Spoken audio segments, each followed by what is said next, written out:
I was left a widow. My mother-in-law turned into a monster and stole all the money from my husband's wallet and set the family car on fire. I never thought I would come to hate my own mother, but Amelia's reckless behavior forced me to. My name is Sarah. I'm 30 years old, and I'm from Chicago. 2 years ago, I lost the love of my life, my husband Michael, who tragically died in a car accident. Michael was the kindest, most caring, and devoted person I knew. We met in college, and there was an instant spark between us. At first, we were just friends, but soon we realized it was something more. After graduation, Michael proposed, and we got married. His mother, Amelia, had always been selfish and extravagant. She never worked a day in her life, preferring to live off her numerous millionaire husbands. Amelia had been married 4 times, ruthlessly deceiving and robbing each of her spouses. She boasted about her accomplishments at every opportunity. When Michael introduced me to her, Amelia was in the midst of divorcing another wealthy husband. She recounted disgusting details of how she seduced him, got pregnant, and forced him into marriage, only to systematically rob him for years. I was shocked by her cynical attitude towards marriage and money. Amelia saw it as some kind of game, where she had to acquire as much wealth as possible by any means necessary, without considering the feelings of her victims or children. Michael was her only child, and he was deeply ashamed of his mother. Despite his immense love for her, he found it unbearable to deal with her constant manipulations and deceit. While Amelia squandered life, surrounded by luxury at the expense of others, Michael worked hard to earn a living. After our wedding, she tried to worm her way into our lives and extract money from Michael, but he firmly refused, leading to her ignoring us.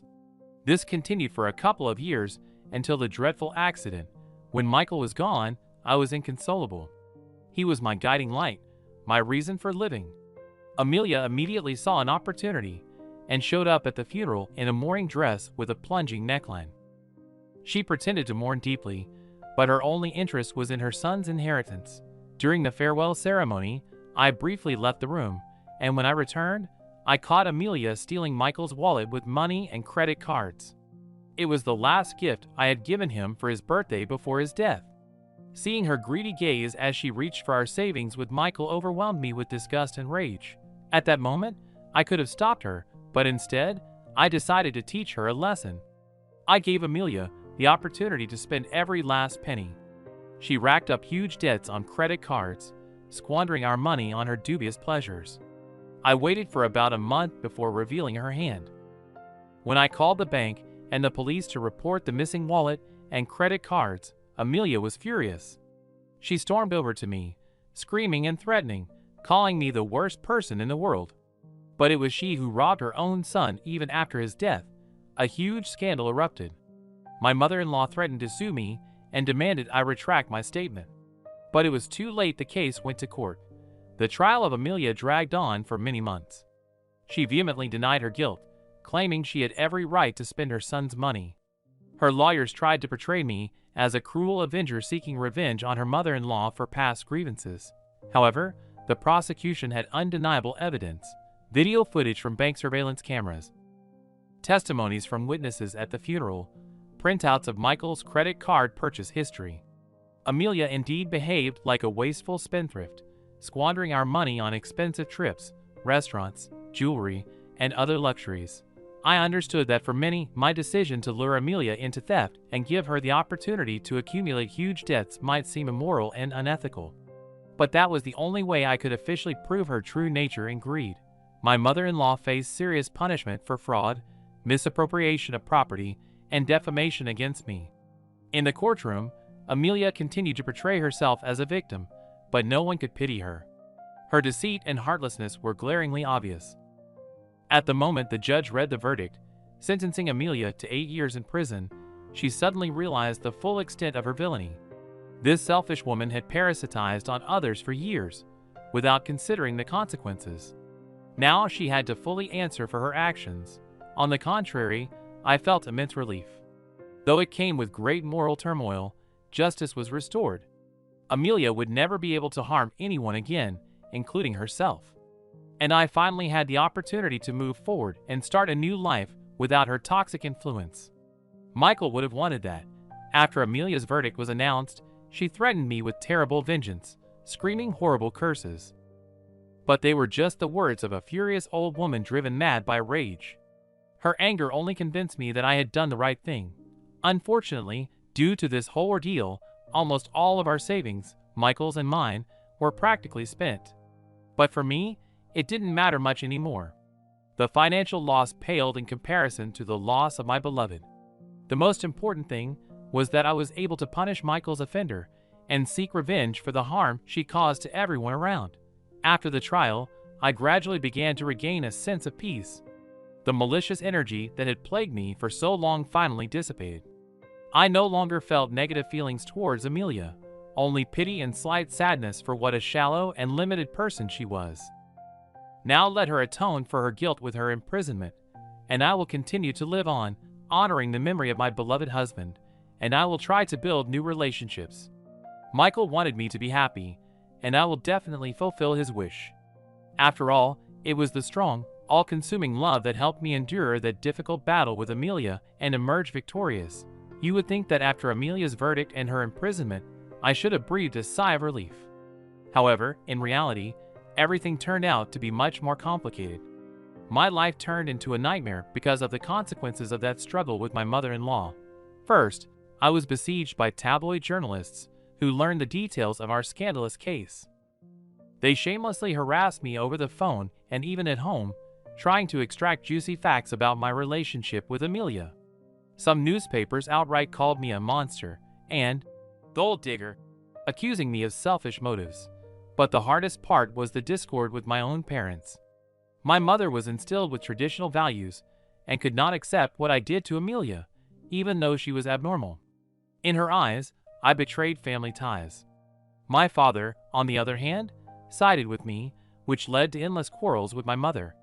Eventually, they divorced, and I was left practically alone. To top it all off, Amelia's former lover appeared, the owner of the restaurant chain, Graham Coulter. This cunning scoundrel had been enjoying Michael's inheritance, sent by Amelia for her services, for several years. When the money ran out, Coulter decided to intimidate me, demanding new payments. One fine day, returning home, I discovered that the door to the apartment was broken into. Inside, everything was ransacked, and on the wall, written in blood, were the words, "You will pay for everything."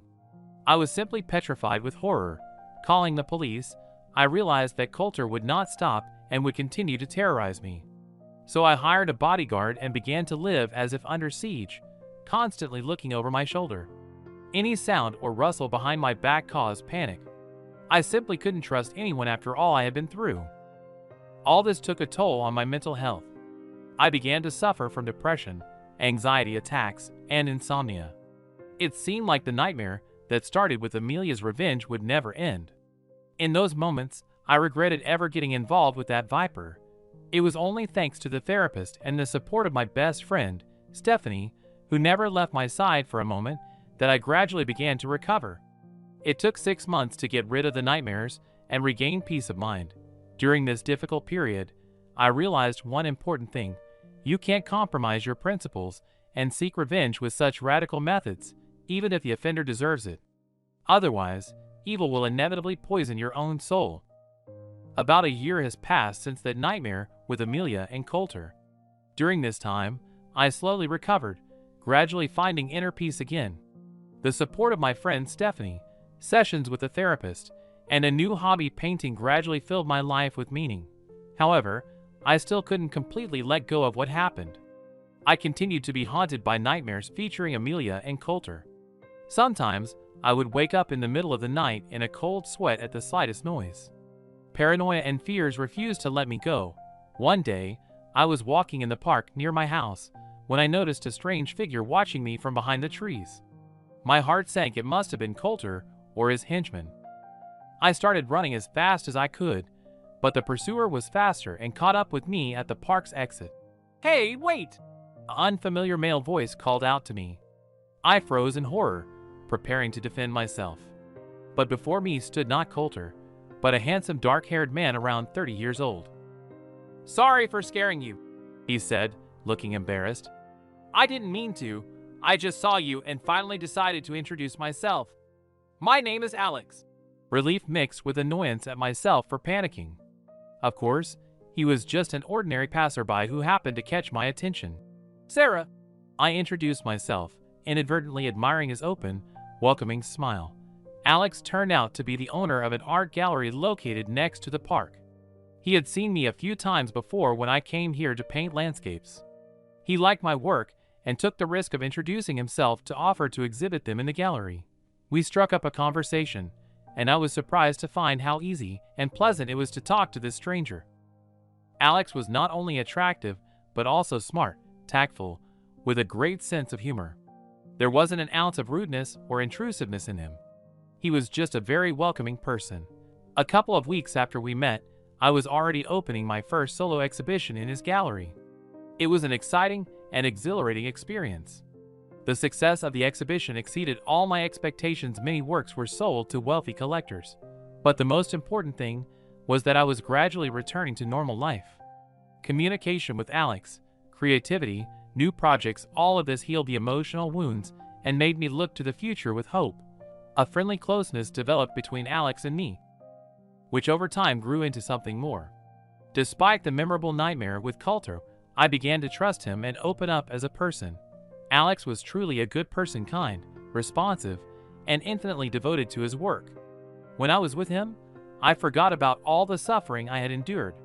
I regained the ability to enjoy every moment of life and believe in the best again. 6 months later, our friendship with Alex inevitably evolved into something more. A romance blossomed between us, at first timid and uncertain on my part, but gradually gaining strength. It seemed impossible, but I was falling in love again. This person didn't try to replace Michael, which would have been pointless. But thanks to his support, my broken heart regained the ability to beat again. A year after that nightmare with Amelia, I was able to fully dedicate my feelings to Alex and love him selflessly. And he responded in kind, giving me tenderness, care, and truly boundless happiness. The nightmares and tension from the past faded away for good. We had a whole life ahead of us to love each other and create something new and beautiful on the ruins of the old. We no longer allowed the ghosts of the past to interfere in our relationship. I believe that Michael would also want this happiness for me. He would be glad to know that I had regained the ability to shine again, despite all that I had been through. My love for him would forever remain in my heart, but now there was also room for new feelings thanks to Alex. And I was immensely grateful to fate for this encounter, which became a fantastic new beginning after such a painful end. Amelia's trial took place in a small but bustling courtroom. The prosecution presented a solid dossier of evidence against my mother-in-law: videos, witness testimonies, details of Michael's credit card spending, and so on. It seemed like victory was on our side. However, Amelia's team of lawyers decided to gamble. They hired expensive private detectives who ruthlessly dug beneath me, seeking any dirt they could find. And, horror of horrors, they found something. It turned out that shortly before Michael's death, I had an affair with our mutual friend Dylan. And it lasted for several months while Michael was on his deathbed. Amelia's lawyers presented this as a monstrous betrayal that completely discredited my testimony and motives against her. A gruesome scandal erupted in the courtroom when the details of the affair with Dylan surfaced: our messages, joint photos, even intimate videos. Michael never found out about this until his dying breath. And there I was, portraying myself as a grief-stricken widow to everyone. The defenders of Amelia skillfully turned the situation around, portraying me as a vile, greedy individual who supposedly sought revenge against my former mother-in-law solely for money and Michael's inheritance.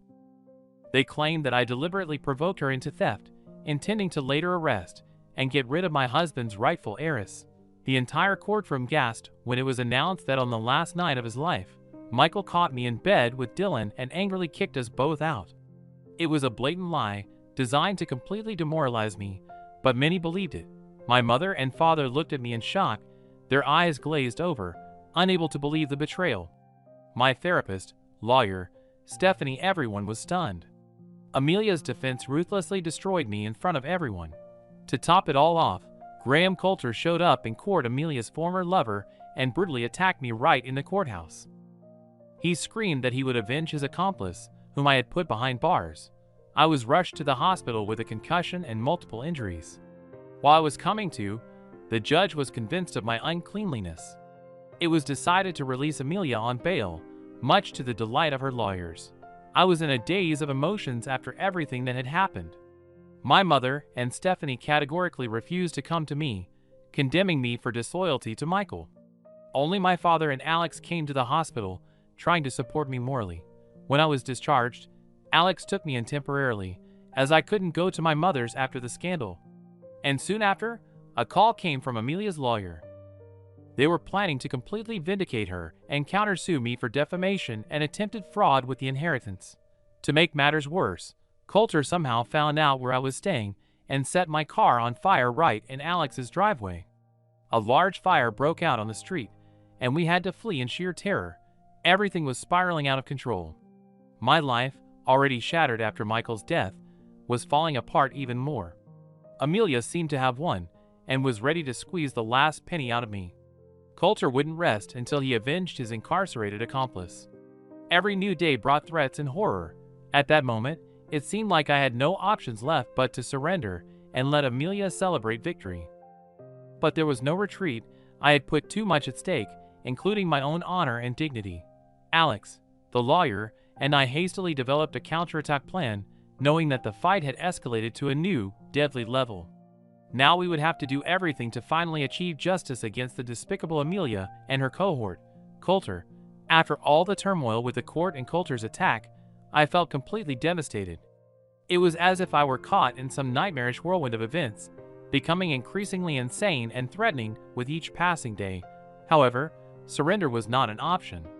I still had loyal friends Alex and Michael's lawyer, Jeremy, who were determined to see Amelia's case through to the end.